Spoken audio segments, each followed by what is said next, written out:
des édulcorants. Oh. Alors, Non. Attends, donc si tu mets sous côté, je dois mettre sur côté. Il y a des études qui disent tout. Par exemple, là, tu vois, ça fait 60 ans que les études elles disaient que les œufs c'était pas bon et c'est enfin en train de changer.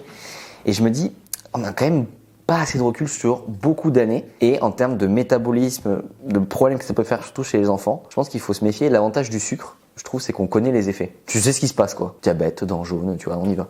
Alors qu'édulcorant, il y a toujours ce truc de...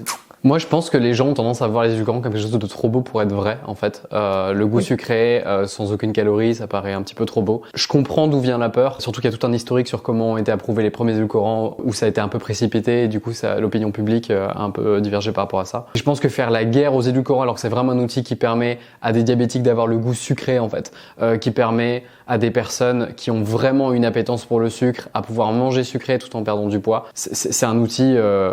Et surtout que les données nous montrent que à des dosages humains raisonnables, on n'a absolument aucun problème. Donc pour moi, c'est ce côté. Ouais. Comme le sucre au final pour les dosages.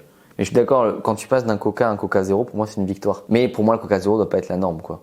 Ça doit rester l'eau. Oui, mais encore une fois, parfois juste passer sur du soda zéro, cette simple modification peut sauver des vies. Et je trouve que faire la guerre aux édulcorants alors que ça peut juste sauver des gens, je trouve que c'est se tromper de combat en fait.